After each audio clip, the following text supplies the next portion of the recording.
Quiet on set.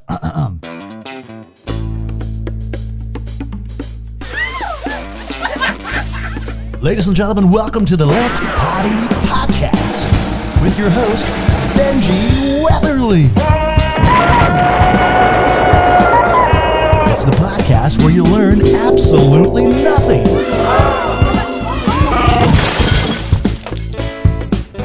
Alright, now we can talk real stuff. What's going on in our world, yeah, boys? So talking about the drive-thrus, seeing all the Insta, all the stuff and the hype, it's all coming to fruition in like 48 countdown Mission Impossible style. It's close. We It's still need an bringing it RV. We're bringing it back. This is number 10. This is not.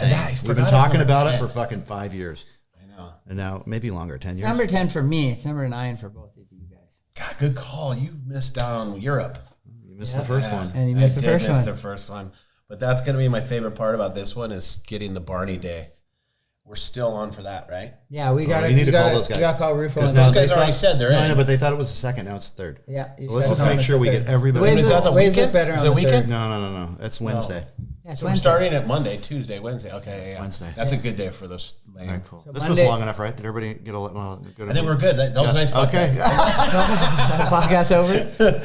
No, but it's fun to talk about the fact that we're bringing it back, and obviously we're the goats of the, because we look like goats of the drive-thru crew. I think we're the oldest of the people that ever started doing it. Well, the other ones all like now have other things. They can't do it anymore. Yeah, like boogie board. One guy rides boogie boards for a living. The other guy eats acai bowls standing on his head. Another guy runs a surf company. But they're all involved in one way. Like for sure, for a day or two, they're gonna be a part of this, which is insane. Oh, for sure. And if That's we my could talk favorite about part. the new crew, it's insane. We had a wish list, and then it got even better. Yeah, That's what's nuts. Are we allowed to talk about release dates of the drive-thru? Everything. December 30th on Field When's this TV. podcast come out? Hey, wait. Let's let Greg tell us what's going to happen with the release. Here we go. So we are December 30th. Closer to the mic, please. We need to hear this. December 30th. On what outlet? On Field TV. So we're back with Field TV. How do you get that? It's on Amazon, right? It's actually everywhere. All around the world, Fuel TV is still a channel, but here in the United States, it's Amazon everywhere else, but it's still a channel here too. You just have to like. If you buy a Samsung TV, it's already built in. Yeah, it's in the built in. apps. It's built into everything. And they're planning to do like 24-hour drive-through marathons as it leads up to it. That's what I'm talking about. So I mean, they're really hoping that our show relaunches the brand after they kind of split with Fox. That they just kind of resurfacing again. So they're really hoping. But also, that we can everybody come listening to the together. podcast, if you guys do follow Drive Thru TV on Instagram, we're going to be filming it all the whole time, giving you guys updates, and then you'll know the release dates from that. And then what are we going to do? YouTube as well? Yep. Yeah, A YouTube. channel, and that's going to be called Drive-Thru TV? Yep. It's already up now, yeah. It's Already now. up. It's up now, going now. You can check it out. That's what I'll be But watching. we are building it also. We are a little slow at stuff, so it's in the process. A lot It's already of moving built. parts. It's already done. But yeah, The things podcast is up there now. Slater's our editor, too. We paid him a little extra. He doesn't know yet, but He's not on tour anymore. He needs money. That's cool. This one actually is like, there's so many people that want to get involved. So I mean, I'm crazy. kind of blown away let's at not how the fucking schedule candy is. coat So. this thing. Our minds are melting because we've been like fucking talking to each other for probably a month straight, even longer. I came And now here it's all coming to 4 fruition. months ago to do the drive-thru, and it's been 4 months. Benji and I've already filmed the intro to this twice. Hey, That's a problem. it'll is you never guys- be you- seen. You guys set too much up. The drive-thrus aren't And so setting up. and then this that's one, what I said earlier on the drive up here. It's Hey. better that we don't have that. and then this one, production. which It is is. this one's so crazy. It was just an idea, and we threw it in the wind, and it was like, holy shit! I can't believe everybody's coming. Yeah. You want to talk about that? Yeah, let's talk about. So we got the. Well, let's talk about the one guy who faces. hasn't called us back yet. Dane, Seal Tooth. We have no idea. Seal We're Tooth's dreaming if phone he comes is in back. his wetsuit. He Yeah. forgot again. Yeah. He forgot his fucking phone in the. He's probably driving, so he never picks up when he drives, which He is always hears it actually good. ringing. He's like, oh, I didn't take it out of my pocket. He's still wearing pants in the water. He's like, oh, I don't know where I'm at. Dane's a wild card, so we don't know if he's definitely coming. the wild card but for the everybody current else- challenge, or classic challenge. Current classic. It's the current classic. Oh, too good. So the new faces, I'm gonna just throw it out there because I think he's gonna be the drive-through face for the next 10, 15 years. Is Parker Coffin. Parker Coffin's coming. Has the best energy, throws it. so much udder when he's in the water, and he has the best attitude. Can't wait to throw him on a We should pole. tell people too, like this Wait to is like drag him behind a Benji- boat. This is like Benji and I were just passing the baton. Like, Yes. we want to like have another group of guys take this over and run with it because we've already got calls. We are going to do the drive-through Indonesia with Rizal. We're going to do the drive-through Ireland with Peter. Peter over there and go surf slabs and shit. So we want to set this up to where we do 3 or 4 of these a year, and they just go. And then maybe Benji and I'll stop by every once in a while. But, you know, it's time to pass the baton. You know, And the next guy is the East Coast Jam, which his brother could step in if Eric got hurt playing guitar or something. And it's Eric Geiselman. It's just E. We just put it as E. Geiselman. Yeah. So it works. Anybody can come. Yeah, That's whatever. one. Just one of the brothers. And then we have Griff for sure showing up. Hopefully for Griff the whole thing. Colapinto's coming. 8 a.m. Probably the pickup. whole trip, but 8 a.m. we pick him up in San Clemente. We're starting this thing in 48 hours. Hendrix Frankenreiter is going to be here, my son. He right. is going to be here at the house, and I'm throwing him in the RV, and he's coming with us. He has no idea, but surprise. It's It's gonna be cool to show him that. I'm going to try to pass the baton on to him, too, because enough's enough. Enough's enough. You better grow a mustache quick. I think he has one. Just get mustache already. And then we have the Just born with GOAT. it. We have all these I gave him a superstars stick on. actually that are just gonna make it so cool. We were gonna have Mick Fanning show up. Kalani Robb obviously has to show up. Caroline for a minute. Marks is going to be in San Clemente. She's gonna get a gold 9.5 medal backside. surfing champion. Carissa Moore is going to be in Jacksonville Beach. We're going to hook up with her. Lisa Anderson. Lisa Anderson in Florida. And It was cool to see that stuff come through on Yeah. Instagram once you guys started posting. And then see we the have like responses. supposedly this guy who's like he's the crikey. He's the crikey of Florida. The one guy we wanted to see is in prison. Because I didn't wanna Tiger see Lily, him. You did. Tiger Lily guy. No, nobody wants to see that guy. We're going to go see this guy. It's Imagine called how like good that guy would be if he was in the show, though. No, we're gonna go see Let's- Gator Let's Bob. bust him out of jail in the His RV. name is Chris Gillette. Chris Gillette. What? Chris No, but Gillette. what is his name? He has a nickname. No, Gator Bob or something. Gator. Gator might be that. How about Gator Dunn? Gator Dunn. This is a party. His name what is this Gator called? Dunn. What is this called? The party pod? This is Let's Potty. Oh yeah, this is a Let's Potty with a Gator Dunn. Gator Here we Dunn. go. Here You we should go. do a podcast with Gator Dunn. That'd Dude, be nuts. I'm going to. Underwater Gator tours. Oh, Underwater? Oh my Like, god! that's I'm This going guy- nowhere near This guy that. looks insane. Yeah, he's I the don't one wanna guy that swim didn't with get him. arrested when the Tiger Lily got arrested. Look at that snake on that thing. Oh my god! No, thanks. None of that looks fun. He's an albino one, too. All right, well, We're the one for crocky head. That's why we have Parker and Eric. We'll be like, hey Yeah. guys. Eric's going to be so stoned, he's going to be on the guitar like, you want me to get in there? Let's go. And then they're going to, All right, so we got that, and then we. Oh my! yeah, no thanks. You might want to show the camera. You that guys are going. No, that'll be We're cool. going to go play with Get ready. sharks. All right, what else? Chris What else, you Gillette. guys? I got stuff to do. I mean, We do. Are you and Eric going to play music on the drive-thru? sure. I'm gonna try. The goal is to try to go to a pawn shop, and I want to get a kick snare and a hi hat. Put it back in the RV, a bass rig, guitar rig, and like a keyboard and some percussion stuff. And we're just gonna play music as we drive. What about, can I use the for the opening of my podcast? Can I? You know, Did you have it on your phone? I can't find it. I don't know. You have it on, you texted Well, me. yeah, you got it then. Damn it. That's going to be hard Play to it. find. My speakers are broken. Okay, what if I need one of those young kids to do this thing because I always got to look up an old text. Let's see it. Hey, but do you mind if I use that as my Yeah, opening? you can use it. All right. Yeah, that'll be your theme Do song. you have the rights to your music? Yeah. Or do you have to like? Well, you call write it people? all up. I just as long as you write your own music and you put it out on your label, it's like, here Oh it my is. god! Do you know how to get a pet text back? No, there's a way. Someone the other day did it. What do you mean it's broken? No, but Oh, here it is. Turn it up. Oh yeah. This is gonna be like Let's Potty. Let's Potty by Benji Weatherley, That's right. the podcast that finds out nothing. The podcast that's about absolutely nothing. You'll learn nothing. I want to start it again, dude. This Okay, thing let's do is it so again. good. All right, let's do the Come intro. on, how do I do? Ah! Let me give it to me. I got it.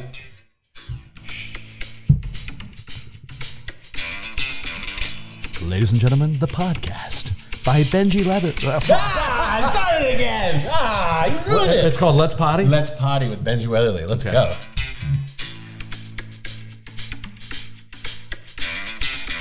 Welcome to the podcast by Benji Weatherley. Let's Potty. That's right. Wait, stop. You got to have time, room to edit. This is a podcast where you learn nothing. I can't laugh after. Hold on.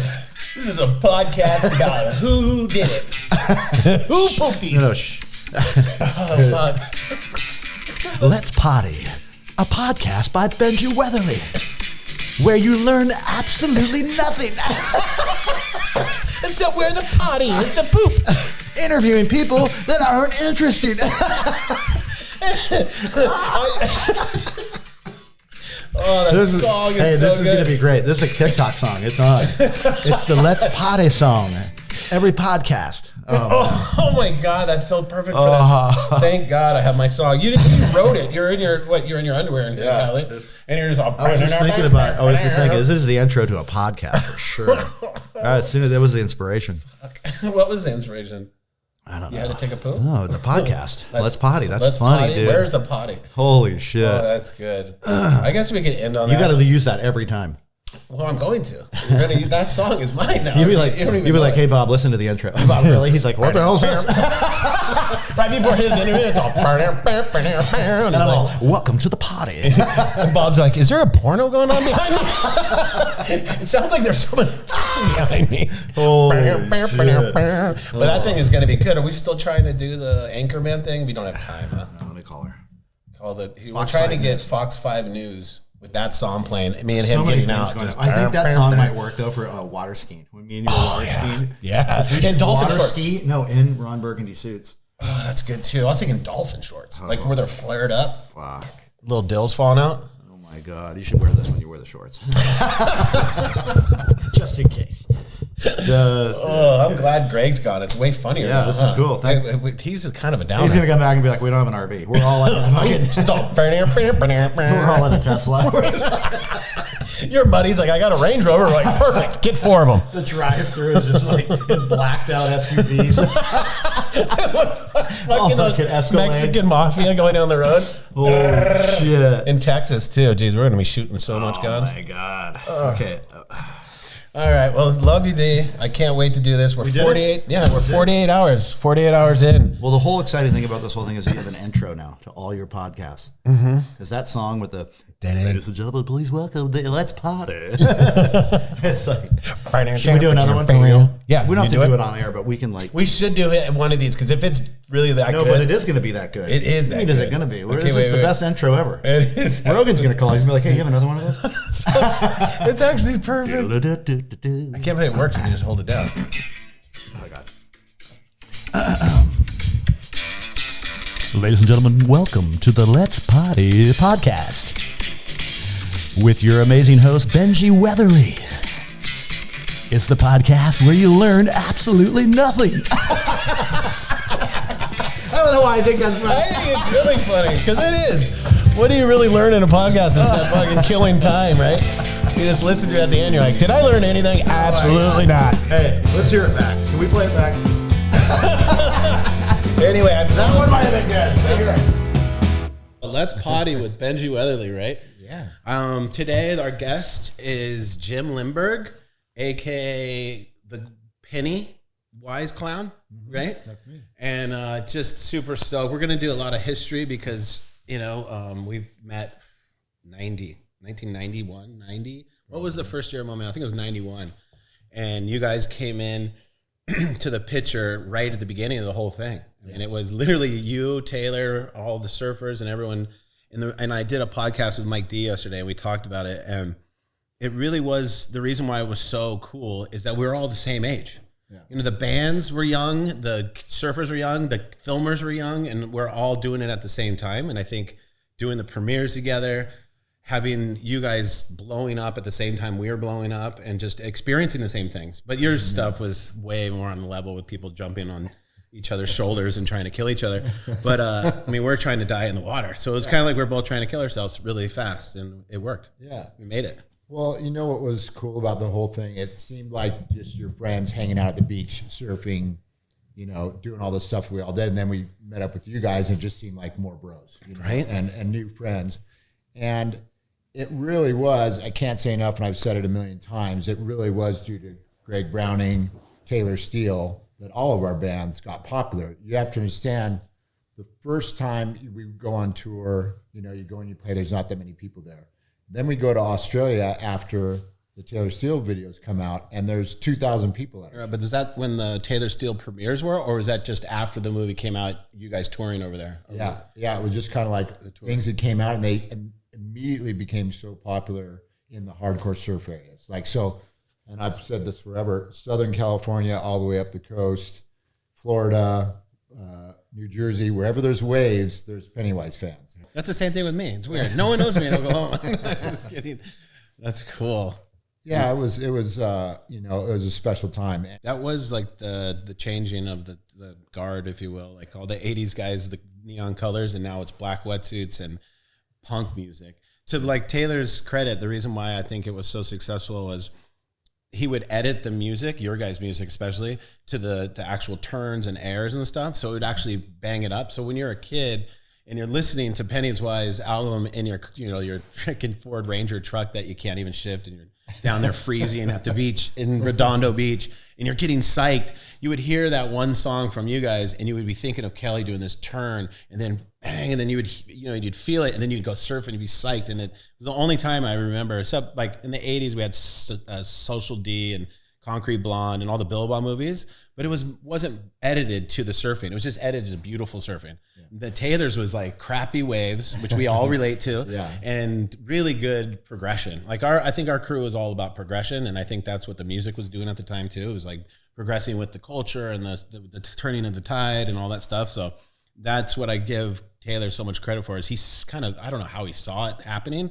Yeah. Maybe he's the one that did it. I don't know, but it's just this huge honor for both of us to be a part of Taylor's little creation. And Greg Browning too doesn't get enough credit. Yeah, I mean, he brought you guys to Taylor. He literally took our cassette tape and gave it to him. I think what it was, you know, before that, you know, 70s you had Cecilio and Compono, and 50s you had surf music. My mom's gonna love the Cecilio and Compono shout out reference. Shout out to Cecilio.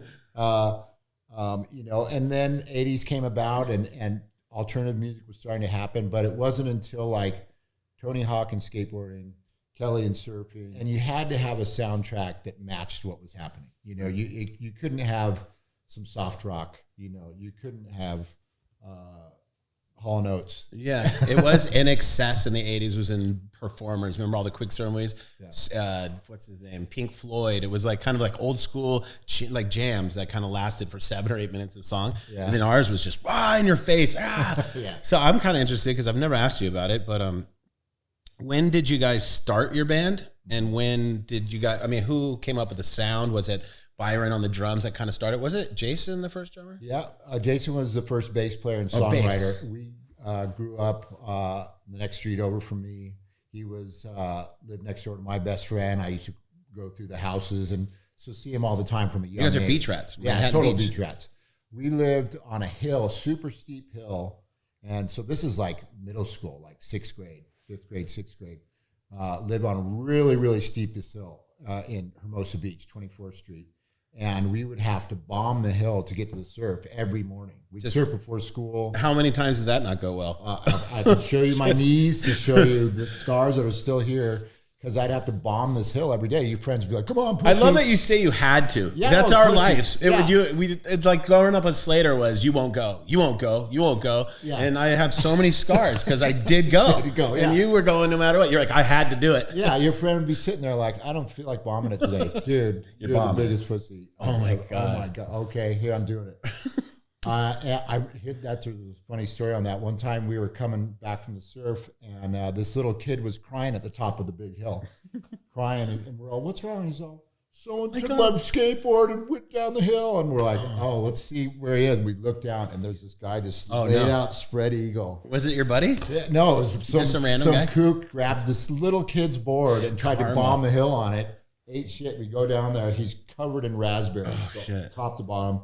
Grab the kid's board. Was he drunk? I hope he at least didn't feel what I gave the skateboard back to the kid. And did the kid bomb it? He's lying next to the guy like, damn it.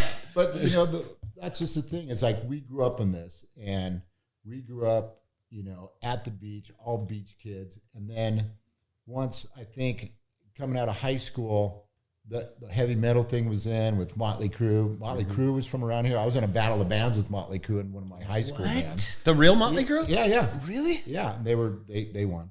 Wait, but you got to tell a little bit about that story. That's the best story I've ever heard in my life. Yeah, LA, or what's a Motley Crue is from Cali? Are those guys some of them are from around here. And you guys had battle of bands against Motley Crue. And was it called Pennywise?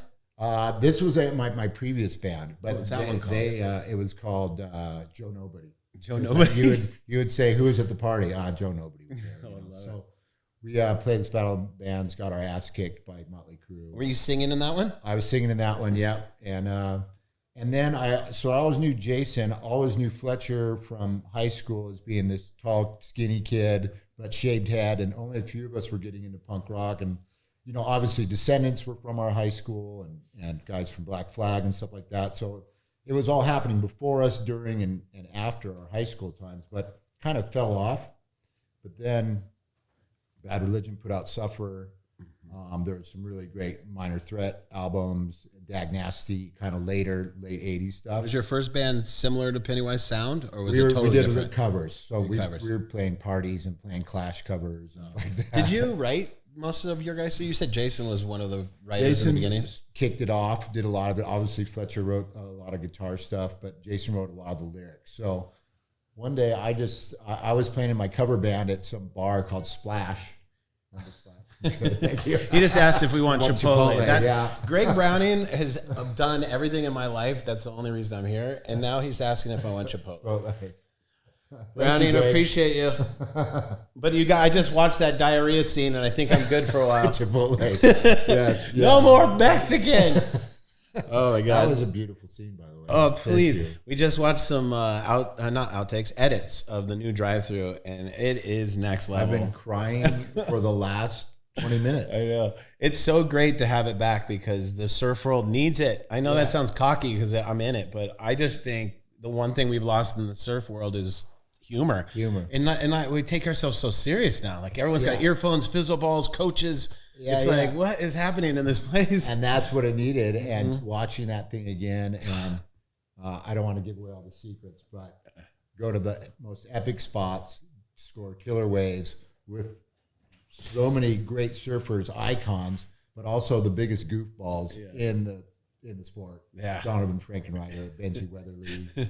And you bring that out of all the other dudes, you know, because it's in there. Side. It's in all of us. Yeah. That's what's so great about it. And right? It's like, hey, don't take yourself so seriously. But even you see, like, there's parts of that in there, and it's just like the parking lots that I grew up in as a kid, whether it's Marine Street. Yeah, Marine Street Loop. We call it the Loop, and going down there and giving each other shit. You know, I saw your last wave. What happened? Yeah, right. Heckling. And then, like we said earlier, the freezing cold wetsuit in the winter.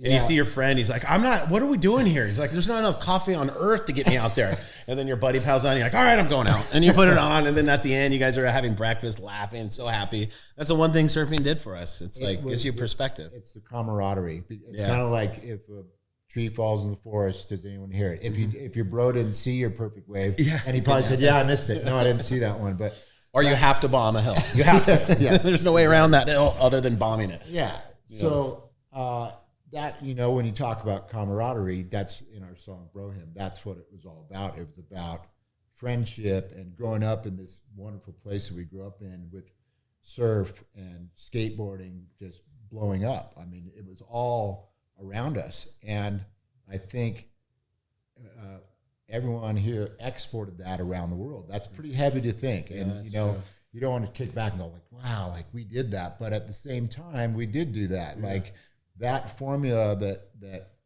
all you guys surfing, Taylor, GB, all these guys, it was exported all over the place. And I know it's like that scene that we watched in the movie of Dane Reynolds coming up the steps and these little girls recognize him, but they don't want to say anything. They all act cool. And then he walks by and they're like, oh, that was Dane Reynolds. Like, how did they know if it wasn't for those VHS tapes that we had? But, you know, that was what our band was kind of about, of like, hey, let's get together with some friends. Let's play some music. We want to play as fast as we possibly can.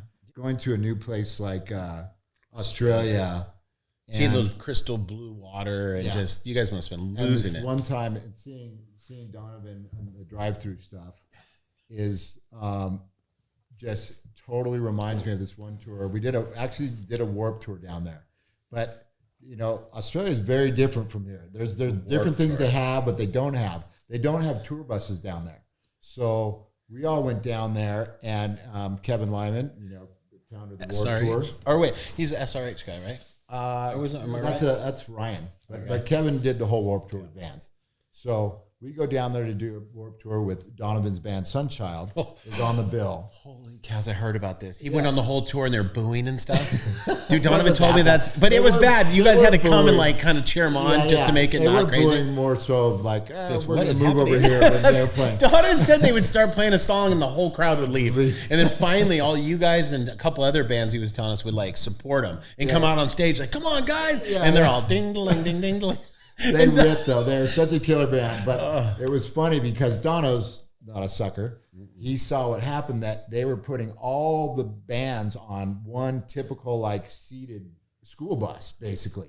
So they had to drive all over Australia, all the bands in one bus together, all their roadies, all their people just crammed in these buses. And we knew from being there before, no, you got to rent an RV, man. We rent an RV. Did you guys rent an RV? So we rented an RV. You had your own Drive Thru before Drive Thru. Before Drive Thru, I think GB. That's where he got the idea. So, and they're the typical ones that have advertising on the side. Like ours had a picture of a family, and the 800 number. I hope you have pictures of that. Yeah. So, and Donovan right away he gets the lay of the land. When he gets there, it's like, that sucks, that bus. Pennywise knows what they're doing. Hey, can I ride with you dudes? He rode with you guys? Yeah, and so we had boards, we had everything. Fletcher had just gotten a spider board from Dennis Jarvis that was built for someone 6'5", 300 pounds or whatever it was at the time. It was this board that literally had rails like this, but it was a regular board, but it was like what was now a stand-up board because it was so giant. And I remember we surfed Kira, and Donovan took that thing out. And it was even too gnarly for him, and the waves were actually good, and he ripped on that thing just like he rips on anything. He rides anything. And I remember just watching him on probably a head high wave on this giant board, just kill it. and I'm sure Donnie is scarred from that trip because we got after. When you were writing all the songs back in the very beginning, was it music laid out first, and then you come in and write lyrics to it? Is that how it kind of went down, or did it go the other way? I was always writing songs on the guitar, and perfect segue. Got a new album. Yeah, but why don't you ever play guitar? That's a question. You never play. Fletcher doesn't want me to. Is that really the thing? Is that it? He's bigger. He wins. Yeah. There you go. So I'm going to play rhythm on this one, Fletcher. He's like, no, you're not. Actually, you're not. Actually, this is what. It must be nice having a bouncer in your band, though, right? It's advantages at certain People times. rushing the stage, like, get behind this motherfucker. Yeah. Oh, yeah. Yeah. Well, I saw Paul Gomez at one of your shows back in the day dive into the ground. And I guess that's staged diving because he went right to his face. I went on Fletcher's shoulders once, and I was like, that's like 600 pounds of He jumped force. off? We jumped off together. Well, who caught him? Yeah, no one. None of. We just went down and crumpled someone. But some little kid like, yeah. That's so funny. You never jump off stage nowadays, huh? I used to. I broke 3 ribs one time. Shit. And jumped from if you see our home movies video, I jumped off this speaker that was so stupid. Oh my god! This liquid encouragement, and never do that again. Do you go frontward or backward? I do a lot of both. A lot of times just a dive. Trust fall. I did a trust fall at Glen Helen Blockbuster Pavilion. Broke a guy's nose. Oh no! Big Free dude, tickets. Big dude. He just watched me come and. Oh my gosh! I just sprayed his nose. Blood. Came backstage. I told him free. Oh, you did get him back there. Free tickets for life. I think I got him for one show. He's got to get a hold of me if he wants. No way. So you did help cook him up, though. I always try to convince Jack to play punk. Yeah, Jack Johnson. Yeah, I'm always like, hey, you need to try something different. You know what, dude? He'd be amazing at it, probably. Because he had a punk band in college. Yeah, he started that way. And I've never been more stoked when Jack did a Rolling Stone article. I think it was fairly early on, and they asked him like what he listened to, and he said Pennywise. And I was just like, did he really say that? That's so cool. I was so super stoked, and over the years he's been super cool. There's hopefully you get Fletcher on here. He has a hilarious story about he ran into Jack Johnson in a freaking weird hotel out in the valley one night where he decided to get a hotel after recording, and he was locked out of his room, and someone was in his room. Like he went to get into his room, and the door was locked.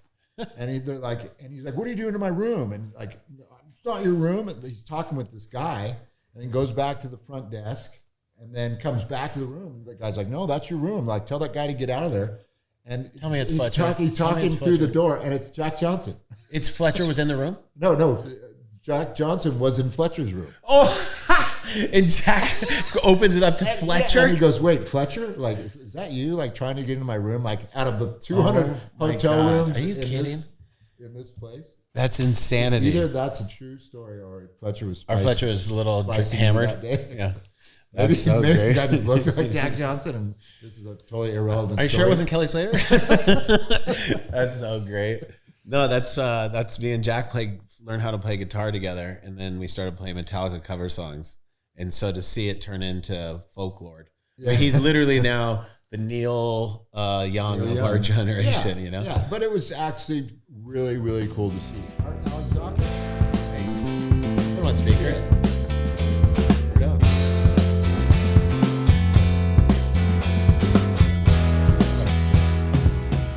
Today, I'm super happy to have an old friend that's basically one of my mentors and one of the greatest people I know, and one of his first team riders, and one of his best friends in the world. First, we got Bob Hurley from Billabong. No, I'm just kidding. Hi, Benji. From Hurley. I'm from Earth. Yeah, he's from Earth. And we have Mr. Peter King. He's from outer space, for sure. And, yeah, I mean, we've been chatting already before this thing started, and there's just too much to talk about. So I would just say that it's nice to have you out of the surf industry and then back. And I don't know where we would start, but we can start with the story of, what's been going on with you the last decade, really, because I've been out of the loop too. Yeah, well, like us all, I'm on an incredible life journey, and the last 5 years have been really, really eye-opening, and it's more from my creator, less of me and more of his plan for me. And so our company got sold. We went from like a really good partner to people that did things differently than us. And so that was really hard for our family. And then we were thinking of all these new things to do. But, my creator sort of grabbed me by the shoulder and said, listen, man, you've had a really good run. Why don't you just chill for a while? I'm like, yeah, but. Tell me about chill for a while. Chill, bro. Tell me how hard it must have been to let go of your baby. I mean, obviously the big boy made the decision that obviously turned out to be the right one. Amazing. But how crazy was that moment of time where it was people were trying to buy it from you, but you're like, I don't want to lose this. This is pretty much the last of the Mohicans in our industry that was still owned and ran like a surf company. Yeah, it was. Well, it made me realize what a privilege it had been since 2002 to be partners with Nike, a company that just let us do what we did. And then when the new people took over, it was really, really challenging because they did everything different and they didn't really care and they fired everybody. And that's what you've been about. That's the one thing I can take from the whole thing is why Jake Burton was the best owner in snowboard history and you were the best surfer, is that you not only did you do the sport and care about it, but you were so human about every decision. You always would drill into us that I only sell to small surf shops. That's how I got started, and you're always trying to hold on as long as you could. But then when it came down to it, you'd be signed with the biggest company in the world, but you still held on to that little core demographic. That's what always freaked me out about is I'm like, oh, he sold to Nike. Bob's a jerk. I'm over it. They're not going to be that cool.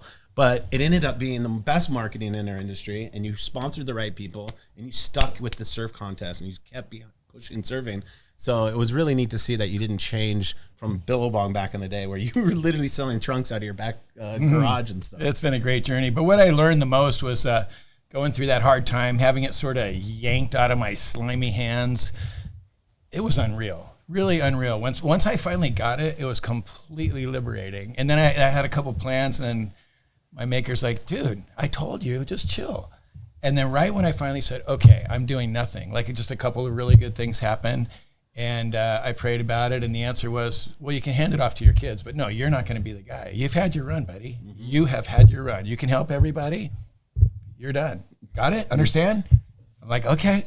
Now I'm having the time of my life just surfing, hanging out with my friends, grandkids. Did you have health things happen and all that stuff? Oh, a lot along the way, but like we all do. Everybody's got things. My friend just texted me and said his friend seems terminal. What's that mean to me? And I'm like, terminal? Dude, we're all terminal. I don't even know what you're talking about. Like, are we going to make it till tomorrow? I hope so.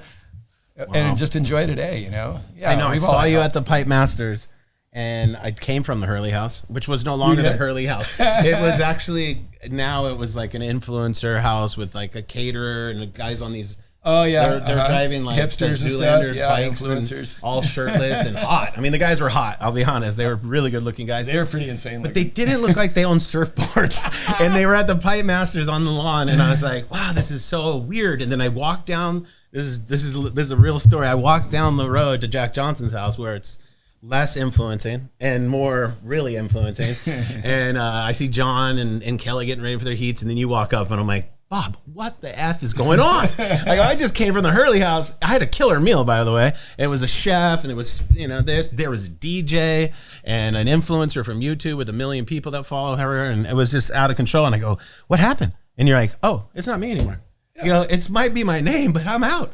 And I could just see in your body and everything how like relieved you were. You're like, yeah, it's done. Like it was I can finally just go once to I realized it wasn't me and it was just our people. And I was there for a month after I left the company. I was just flying the flag over here with my friends, Joel, Leilani. How was that month? Yeah. You're just walking in and just like... December 6th, I'm like, I'm done. December 8th, I'm like, I'm going to Hawaii now, hanging out with my friends. Let's do this.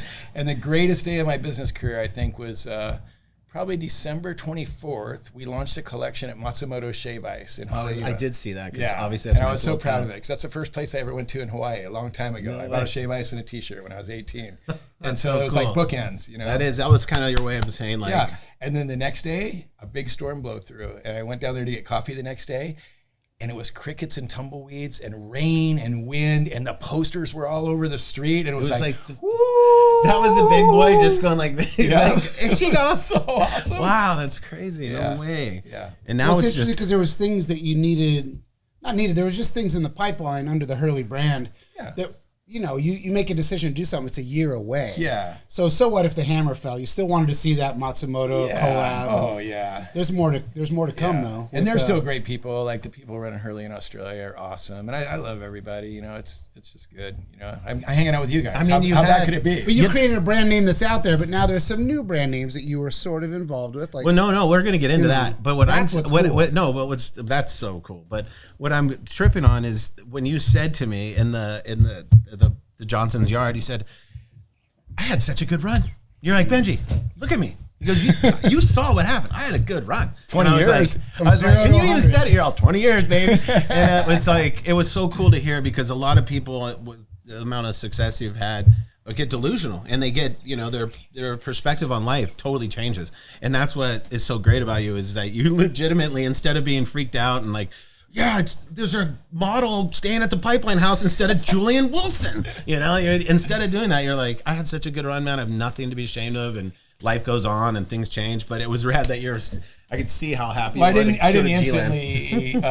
instantly develop that attitude. I'll tell you, it was hard, right? Really hard. Because you're concerned for a lot of other people. Yeah, not just yourself. And your name is on it. I mean, you legitimately have your name on all of it. I never mind that because that's always just stood for the people that work there. I don't mind if the name gets dragged through the mud. I hope it won't, but I don't mind anything about that. Just an Irish name. It's just the people. I love the people. Yeah. I think of Leilani Patacha. Like, come on, man. I know you've done so much for so many people in my life. It's crazy. I'd love to ask you, because I don't even know anything about it, the Marine X Florence project. How did it come about? Am I wrong? The idea, I think basically they wanted to have the longest name of any company, right? Yeah, but that's the name, there's only so many letters. Like the Hawaiian alphabet wouldn't do. There's not enough letters. Florence Marine X. He'll tell you. I don't know. Yeah, that's why I'm interested to hear this because I have no idea how it started. It's a BMX company. Did a light bulb go off when John got dropped by the company that he's writing for, and the best surfer of all, one of the best surfers of all time is no light bulb didn't go off. So what happened was, I think John and Carissa both got fired from the new owners, and Carissa eventually got her job back, but John didn't want to. So there was a news story one day that Guy Hoggy did, and it started off, what the hell were they thinking on Channel 7 News here? I'm like, oh my gosh, this is cool. Awesome. The Hurley brand fires John Florence and Carissa Moore. I'm like, whoa, that's pretty gnarly. Actually seeing that on TV from Guy Hoggy. But a light bulb didn't go off. So what happened was after that, and I was sort of encouraged to stand down, John had questions about what he should do next. And he's like family, just like you guys are. And so he came over and we had a few chats with Pete Johnson, like what should he do next? And, I think my opinion was a little biased, and I don't think I really sold him on what they should do next. So my son Ryan called me up and said, hey, Dad, how much longer are you in Hawaii for? And I said, kind of indefinitely, really. He goes, can we come over on Thursday? We want to have a meeting with John and Pete and kind of talk about an idea we have. Is this when Ryan was still working there? Or was No, Ryan was done. They had both been out of the company for like a year. I'm like, sure. So Ryan, Chance, and Jeff came over, and they're like, hey, we're going to pitch John on this. What do you think? I'm like, well, let's see it. I'll tell you what I think. And they go, first, he can get a job with any surf company right now. And we know what the offers are. So we've got this chart about what would be good for him depending on what he wants to do. And it's pretty honest. We aren't slanting it one way. Let's go through like the 6 brands that wanted him. And then I'm like, okay, that's probably going to be super helpful for him because it's not biased. We don't have anything in the game. We don't have any skin in it. And then they're like, but wait. And I'm like, wait, what? And then Ryan hits the button on his laptop and then it says Florence and it shows John on a sailboat. They're like, doesn't it make sense? Right. Jordan brand, Florence brand. Hello. So it's actually called Does that Florence, not make sense?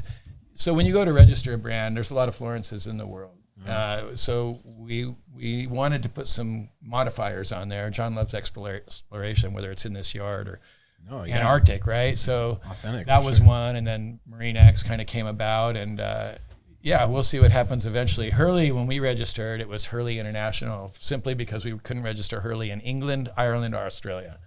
Because there's too many Hurleys and there's too many Florences. But eventually, as the name gets used more and more, and you get more views and more likes on Instagram and all that, it becomes your thing. You know how you get the blue dot on Instagram if you're a legit guy? That's what'll happen with Florence, I'm sure. They weight it heavier, like on a trademark, if it's out there. Yeah, if you're sitting in your little room and you're like, I own this trademark. Yeah, right. Eventually you can take over do. with just more likes and more views and everything. Yeah, maybe. I don't know. I don't know how it's What are you guys doing? out. Is it going to be a just clothing brand or are you guys going to do your board? Or how's the... Yeah, John's really interested in making products, I would say mostly clothes that just help you get outside and explore. Yeah. Whatever it is. You're sitting in your house, you're like, I like to go, oh, it's kind of hot. Let's put this hooded rash guard thing on. So there is a line right now that you can buy online? Yeah, you can go on FlorenceMarineX.com and check it out. Check that out. Yeah, it's pretty good. I just got some stuff today. I guess it was a Father's Day gift. I got some T-shirts and I got a hooded rash guard. I'm pretty psyched on it. Hooded rash guards are cool nowadays, right? I mean, come on. Well, because you can pull it down and you feel all right and you feel like got a thing around your neck. And it's cool that John's wearing those because...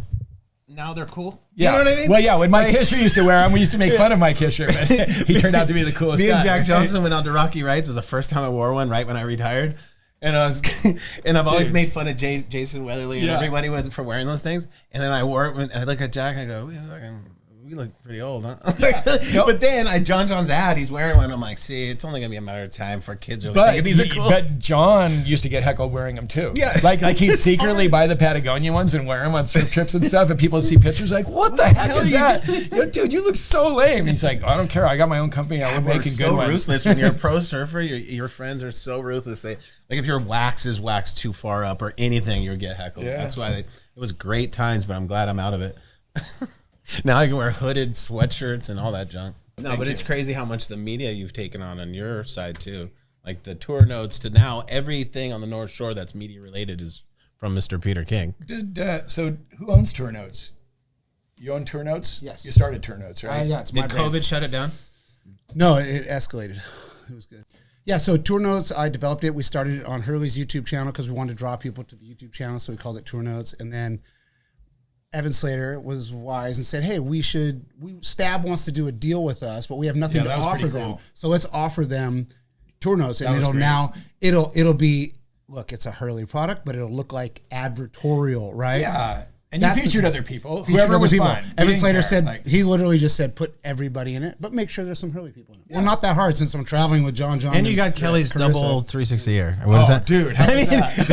Everybody filming in the world. That story is really the one. That is the coolest. It's a cute, fast story. It's a cool story. Yeah, so Kelly comes down to the beach. We're in Portugal. Medina's about to sweep the title in Portugal. Oh, wait. Give us is this during the contest day or they off? This is the off day before the final day in Portugal. And Kelly's still in the comp at that point? Kelly's still in the comp. Wow. Medina's still in the comp. Medina is being literally followed by 100 people. Brazilian media everywhere. Radical. And there was a Brazilian of them. Following him. What a hey! Do you have a little soundboard on this to make a? Be sure and put in a drum roll right there. So there's a Brazilian people following Medina. It's this little surf spot you surf there. It's the spot you surf with Malvo and Gilmet, that beach break. Dude, in front of the place little is insane. Restaurant, the bar. Yeah, I so love that place. Killer little beach break day, super offshore wind. Yeah, I mean, Cruz is out, Simpo is out, Kolohe's out. I mean, all the tours out. Medina comes down. Medina's a little bit down the beach. The media's all down there. And out of nowhere, Kelly just walks by and goes, "Hey, dude, can I give you my keys?" I was about to leave. And I was like, that's exactly how I don't think he even said, "Can I give you my keys?" I think he looked at me like I was a valet and threw the keys at me. Probably. And I just caught him without glancing and said, "All right, have a good sesh." Him Hey, and do a double 360, Do a kickflip. Do a 720. So him and Glazer go out. Glazer's shooting water, following him around. And then they go out. Kelly takes a wave, pumps down the line, boom, boom, boom, launches into the air, does a spinner and falls. And then like other guys are ripping, Kolohe, Simpo, everyone's just surfing really good. Kelly takes off again, pumps down the line, big flyaway, not going to make it, falls, you know. So I'm just like, okay, I guess he's in flyaway mode. Filming flyaways. He never does airs unless he's in a contest. I wish he was here right now to tell us if he saw someone do something and he was out there trying it or what. I think he says, and you'll talk to him when you do your podcast with him, he talks about how it was basically air guys that were out there. Kolohe and Mitch Cruz had the wind coming right into it, and then takes the next wave. I almost didn't even film it, thinking I don't want to waste all this space. And what if someone goes behind him? And you can believe I even thought that. You know? Yeah, it's crazy. But I just kept filming, and sure enough, then he launched and he did it, and I just held my breath, like. Did it record? No, I look and I'm like, yeah, I got that. Okay. So I was like, okay. You played it back though to see. In what my you brain, saw, right? I thought I've been following surfing at that point for like 6 years, like a lot, redoing this tour note stuff, and I was like, nobody's done that before. Not Albie, not Matt Meal, and nobody. Not even John, not Felipe, not Gabriel, not Itzko. And they should have. And you know what's funny? They still haven't. I know. That was about 4 or 5 years ago, maybe 6 years ago. Still somebody hasn't done that. Nobody's done that. No, they've done alley-oop. That's crazy. 720. They've done alley-oop 720, but no one's done that one, which seems like the easiest one to do. Anyway, so he comes in. This is where it gets exciting. He comes in. He has to come to me. I have his keys. Everybody chasing But him? you've already watched it back. The Brazilian storm media is running up the beach. They heard it. People start hearing about it. What happened? What happened? So he comes running up the beach, and he has to come to me. I got your keys. Come get them. I hold them back. I walk out in the water. I got to elbow some enthusiastic journalist who wants to get the story. Yeah. And I just go, tell me what happened. You know, so I get the little talk about it. Yeah. And then Simpo comes in. That was insane. What was that? Was he worried it didn't look that good because he kind of gets through the last little bit? No, he liked it. He's gonna watch it first to know it. You're like, He looked at it and he was stoked. But what it did was it rattled Medina. Medina comes in. None of the media is there. He's so happy probably for like 5 minutes. No, they're all surrounding Kelly. Medina walks in unnoticed. No way. And goes right by and just looks over like, "Hey, Medina, how come you're not looking at me?" He probably could have done one too. He probably could have done 17 of them. But he didn't do it. Kelly, the old man, did it. I mean, at this point, That's Kelly was cool. 97 years old. Yeah, you know, for sure. He hadn't taken the 7 blood infusions that Keith Richards had taken or whatever. I love that Kolohe, like one of the better aerialists. Yeah. Going just like, what in the heck just happened? You know, it's so cool to see that. So then I run home. I'm in Portugal, and you know this is basically not the greatest internet situation in the world. I make the video. At that point, my things were only coming up on Hurley's YouTube channel. Now this is Kelly Slater. This isn't a Hurley guy, but I'm calling it tour notes. He was our best team rider for a long time. Yeah, that's right. We paid him the most. He made a lot of money off of it. Lowers for sure, right? He acknowledges that freely and happily. Yeah, so anyway, I make the edit real quick. I send it. It's 183 megabytes, which isn't a huge file. Going like this. I'm sending the internet. I'm just watching it. Come on, go. And it gets up, and 10 minutes later, the power goes out in Portugal and the internet. So it got through. But it got through. It got through. You to had the no US. idea what was happening. No, but you know the world got to see it right away, and that was the kind of my That's key exciting. of social media for me is I like to put things up as they happen. Yeah. And it was really cool. WSL of course then ran it, and Evan Slater. We turned a corner, and he just went, "Okay, we're supporting this thing called Tour Notes, and it's a media channel. We're putting everybody in it." So that was Evan Slater going, "Yeah, everybody can be in it. This is our gift to surfing." So was that Kelly sing the first tour notes? No, it was just the biggest one. One that really point. blew up. That was nice of Evan. That makes me proud. And thank you, Kelly, for helping out Hurley I know, at the and it moment. was so cool that he did that really good thing. Yeah. So anything else, PK, you would like to ask Mr. Hurley? No, well, let's ask PK some questions. No, I would love it. I'm gonna just show up. Oh, I'm actually, gonna one show more up. thing. I'm gonna be like a secret third person on like 10 of his things. I know. No, he's should going to be my sidekick. But I want to go. should be. I definitely want to ask you when about you- your surfboards. Yes. You have a sip. Hold on. Okay. Well, definitely. Hey, let's talk about IPO. Hey, what about the GERD? IPD? IPD. Tell me what that Dude, stands for. it's the best story ever. IPD is, what does it stand for? I'll tell you. And Wait. He's got the GERD going.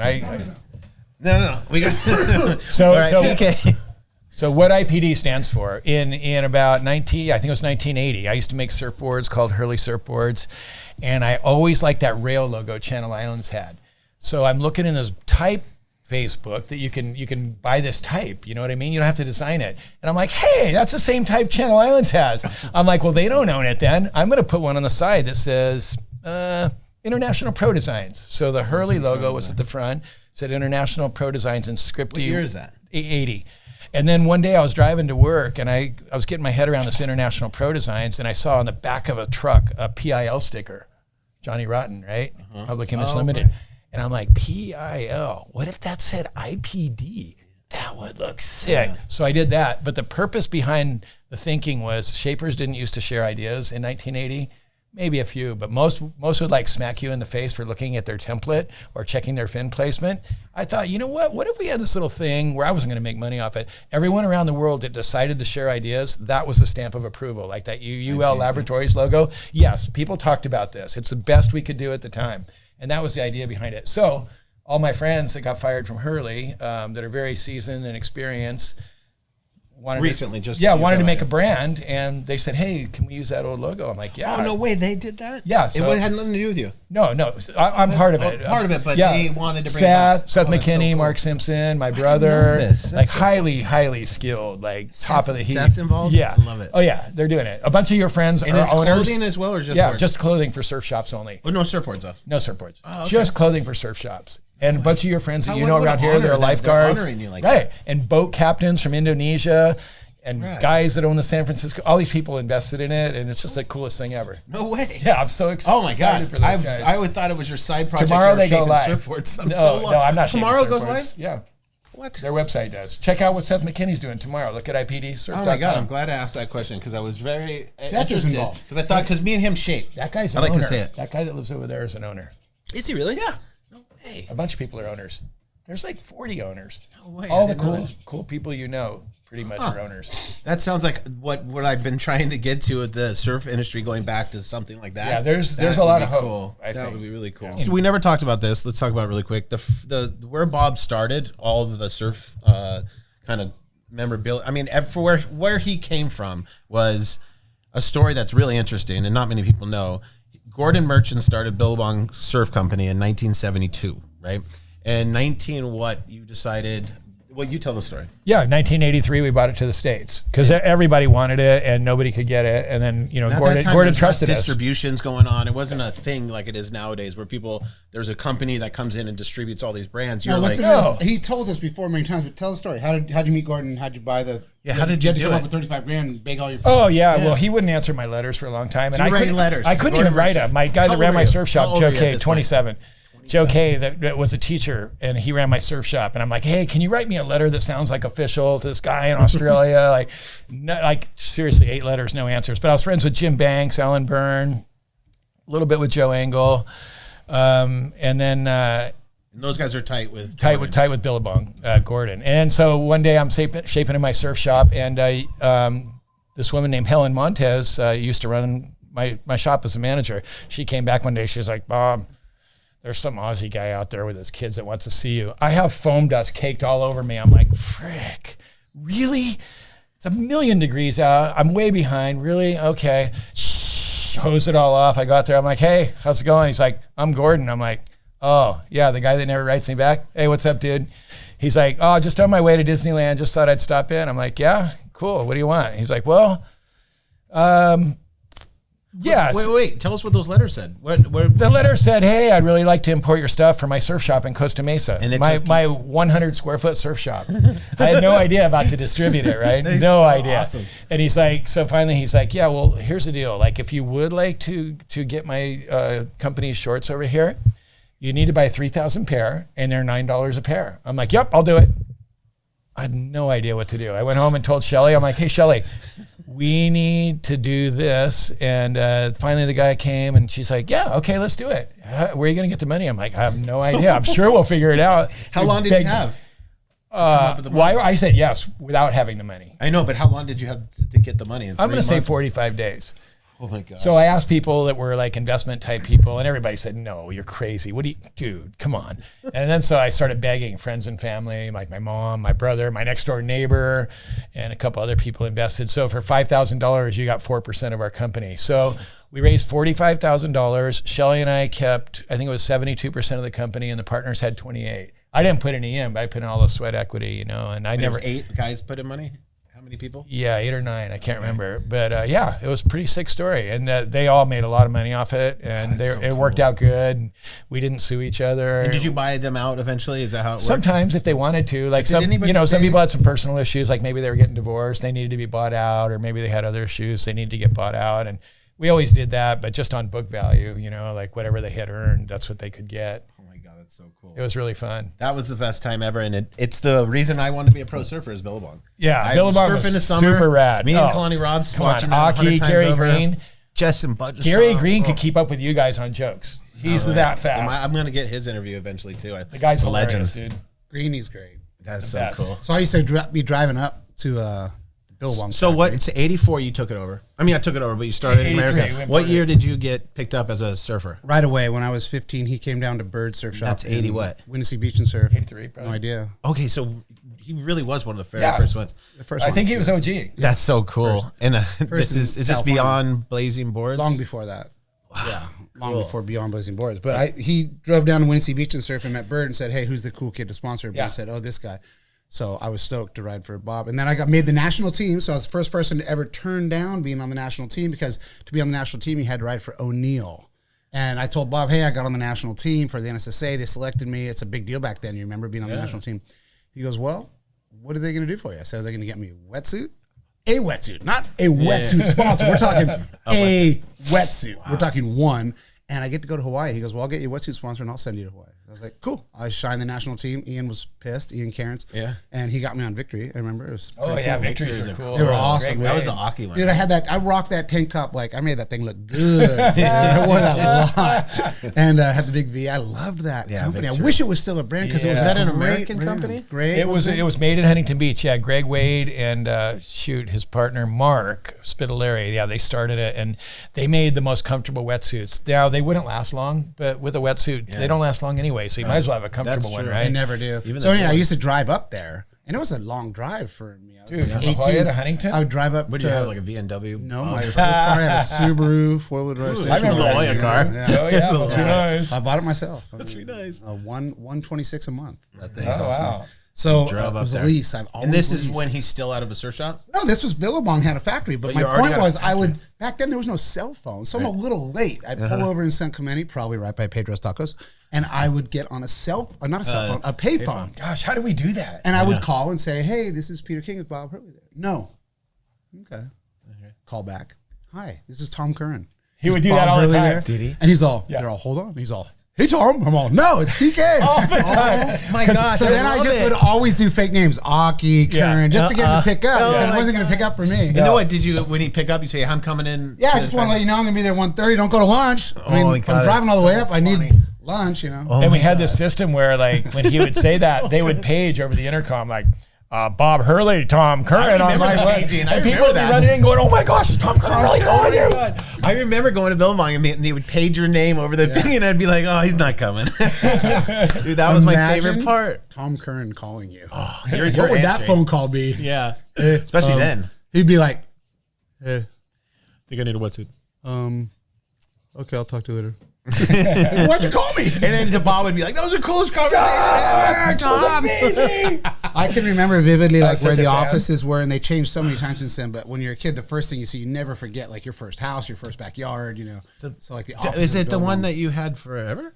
Was Yeah, it it's the same just building? changed a lot. It's always been there, the right? structure. Yeah, for a long time. It's not the first 2 years. Did you grab but all after your that. stuff out of there? All that old pictures and I have some boards. stuff, yeah. That was I the have a coolest storage thing at the very end of Hurley. Yeah, yeah. That was cool. Yeah. Dude, Yeah. there's a storage There's- unit that they have that I went through the other day to find this wooden board from an art show, and you would not believe the historical stuff in there that people have made through the years. You should get it down to the Huntington Surf Museum. No, get it down to the North Shore Breakers Museum. Ooh, that would be cool. Well, that's really cool, man. And I am so glad I asked that story because that's where it all started. It's been a great journey, man. It's been incredible. And how many More fun to people have worked for this company? I'm one of them. Well, everyone has eventually been taken care of you. I mean, taken care of by you. How many people have worked, been supported by, sponsored by, sent on their life-changing missions to create the world they have? You know? So you had a good run. Good run. And all those people changed my life, too. Yeah. I mean, just so you guys like learning humor. And two new companies right now. Yeah. With this kid, Simple Shoes, IPD, Florence Marine X. I think the run's still going. I think it is. Thank you so much for your time, both of you guys. Yeah. Just happy that you're back in the surf industry because it really needs you. The surf industry it's gonna be needs more of you. It's just going to look different. It's going to be amazing. Right on. What? We have to be friends for the camera. Okay. Appreciate you guys. Talk to you later.